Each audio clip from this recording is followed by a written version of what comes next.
façam o tal do triplo C. Curta, comenta, porque a integração do chat ajuda muito, e compartilhe.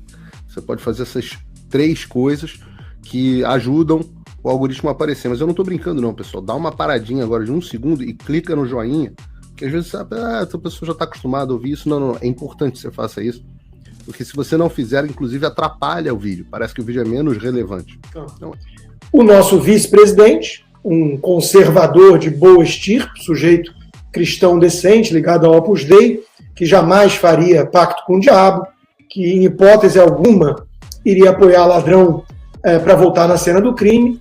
Um cara que entende a importância dos valores cristãos, da cultura, da boa e da alta cultura, né? Tira o chapéu para o hip hop.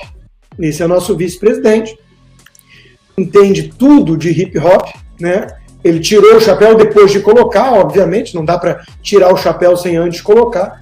Então aqui está o boné do Mano Alckmin, vice-presidente, divulgando um vídeo em comemoração ao dia do hip hop. Porque tem gente que gosta de perder tempo com cultura mais banal, trivial, gente que fica lendo literatura, Dostoiévski ou Shakespeare, ou então ouvindo música clássica, né, Beethoven, Bach, Mozart, e isso não agrega nada na vida das pessoas, no cotidiano, na era moderna. Então, o mais importante realmente é a pessoa entrar em contato com o hip hop. É aí que a gente consegue formar cidadãos de bem, preparados para a vida, com valores elevados, né? E a grande vantagem desse movimento, um movimento meio assim, né, meio com ginga do Alckmin, né, porque ele tem ginga, você olha para a cara dele, você logo imagina alguém cantando rap, hip hop. E a grande vantagem desse movimento é que é absolutamente puro. É um movimento puro, genuíno, de quem está preocupado com a cultura e com o povo. Acima de tudo, com o povo. Então, é muito alvissareiro perceber que não há nenhum tipo de interesse de jogada com artistas ou pagar apoio nesse tipo de ação, né? Então, veja, no Twitter, Geraldo Alckmin marcou o perfil do cantor Rafuage, que eu não sei quem é, mas é porque eu sou ignorante e não tenho muita cultura, que se apresenta como MC do hip hop e um ativista cultural, e também parece que nas horas vagas lulista. Né? Nas horas vagas lulista. Calma que estavam ligando aqui, deve ser para reclamar de alguma coisa.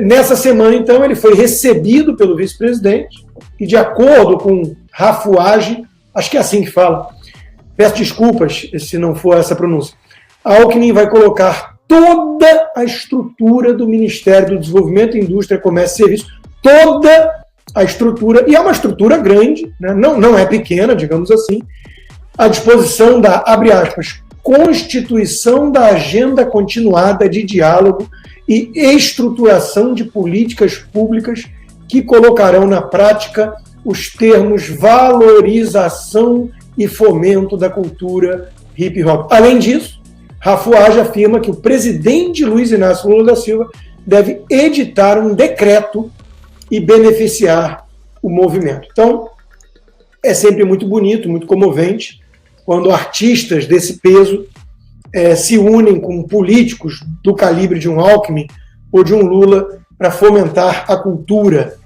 no Brasil, né, que o Brasil está de volta. E, obviamente, sem deboche, porque eu não sei fazer deboche, e não acho legal também. Essa coisa de ficar debochando, usando ironia, eu não acho legal. Eu acho que tem gente que pode não entender a ironia, e aí isso pode ser ofensivo, porque a pessoa é receptora de uma ironia, não percebe, você está chamando ela indiretamente de burra.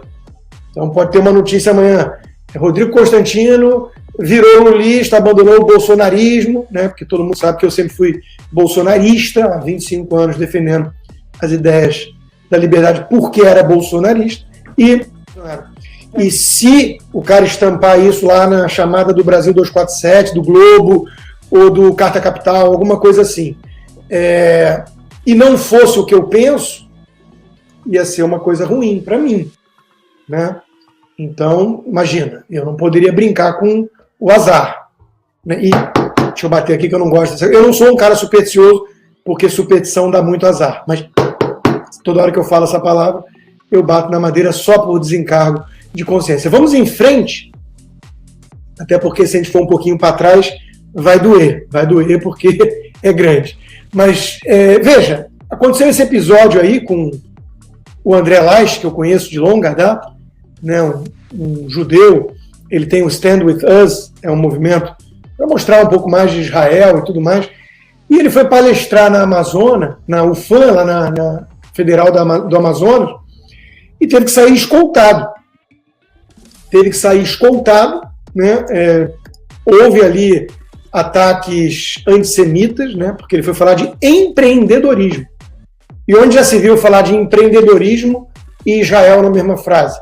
Só porque Israel já foi chamado de Startup Nation, né? Então, todo mundo sabe que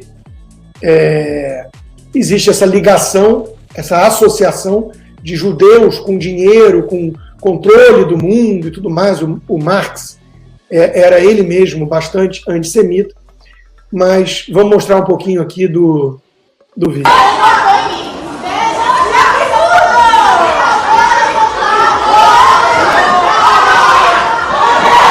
A reitoria chamou a Polícia Federal, que teve que me escoltar para dentro do lugar para conseguir fazer com que a palestra acontecesse. Brasil 2023. Mas a gente não vai ficar quieto, a gente vai continuar falando, mas sempre sendo respeitoso. Mas a gente tem que ser escoltado pela Polícia Federal para poder falar numa universidade federal. Obrigado, gente.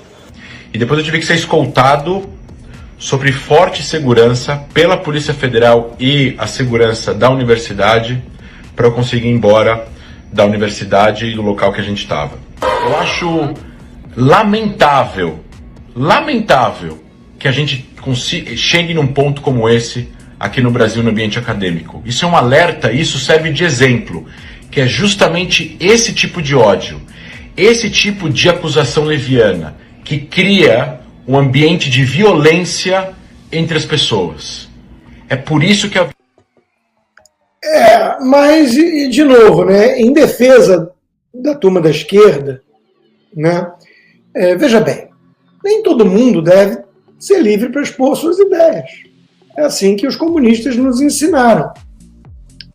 Então, vamos ver hoje o Reinaldo Azevedo, por exemplo, vamos ver logo um grande e respeitado jornalista da grande imprensa, né, da passagem pela Veja, está na Folha de São Paulo, em alguma rádio, Band, sei lá,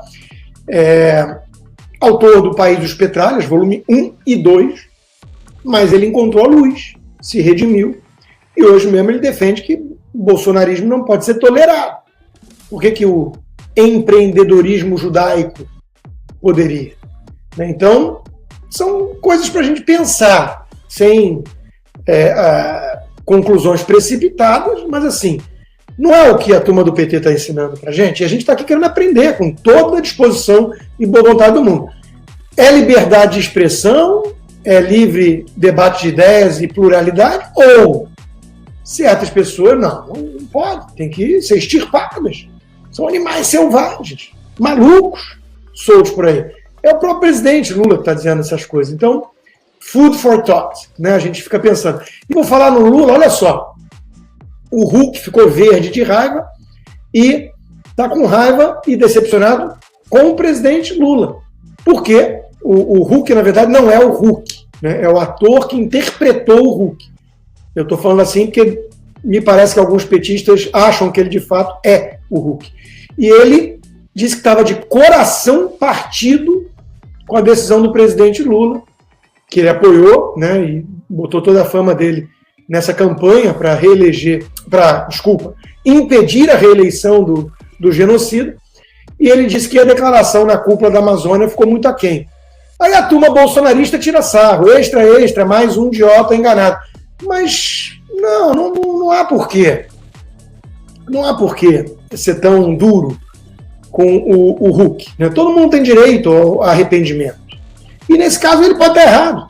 Ele pode estar errado. Só porque o Lula quer explorar a Amazônia e diz que não é para ser santuário, que é uma coisa que o Ricardo Salles também poderia ter dito, mas o Lula é o Lula. Então a gente sabe que há por dentro a boa intenção. Então, mesmo que ele fale e faça a mesma coisa, a gente sabe que a intenção faz toda a diferença do mundo. Tanto é que a Marina Silva não criticou o presidente. Isso é prova de que o Lula é um cara bem intencionado em relação ao meio ambiente. Senão a Marina ia criticar. Ela sempre criticou o Salles e o Bolsonaro. Então, eu acho também que as pessoas ficam querendo ver chifre em cabeça de cavalo, né? E, veja, o Adolfo Saxida, esse sim, né, foi ministro bolsonarista. Ele diz, lições da União Soviética para o mercado de energia elétrica no Brasil. Então, isso é uma pauta que interessa aos ambientalistas. Porque, afinal de contas, todo mundo sabe que o capitalismo destrói o meio ambiente e a solução está no socialismo.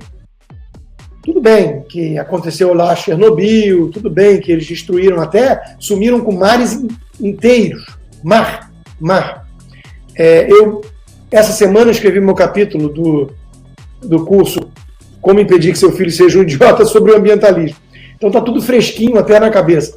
Mas, sim, o track record dos socialistas foi terrível quando o assunto é meio ambiente. Isso é verdade. A gente tem que ser honesto. Mas não foi o socialismo verdadeiro. Não foi. Foram só o quê? 183 experimentos, alguma coisa assim, em todos os continentes e em várias épocas diferentes da história. Mas se tentarmos uma vez mais, pode ser que a coisa seja bem diferente. Então, não é porque uma coisa deu totalmente errado em tudo que é lugar do mundo, em todas as épocas, 183 vezes, que na 184ª vai dar errado também. Quem diz isso é pessimista. Quem diz isso é nuvem negra, nuvem afrodescendente. Então, não há por que achar que vai dar errado mais uma vez. Então, o Saxida diz, a longo prazo, o sistema atual regulado não é mais viável, os consumidores do mercado regulado serão obrigados a bancar uma conta de luz cada vez mais onerosa. Eu não sei se ele tem um ponto ou não, mas veja, se isso acontecer, paga-se uma conta mais onerosa. O importante é salvar o planeta. Então, por exemplo, eu vejo às vezes umas afetações assim, nem todo mundo pode ter carro elétrico. Porra, anda de bike. O Greg vai para casa do apartamento do Leblon para o trabalho dele, no Leblon de bike. Por que todo mundo não pode ir da comunidade para o trabalho de bike? Só porque de ônibus leva 3 horas? Então, porque tem engarrafamento. Se for de bike, não vai pegar engarrafamento. Então, eu acho que é muita gente paranoica com essa história aí de que é um luxo das elites poder bancar esse estilo de vida.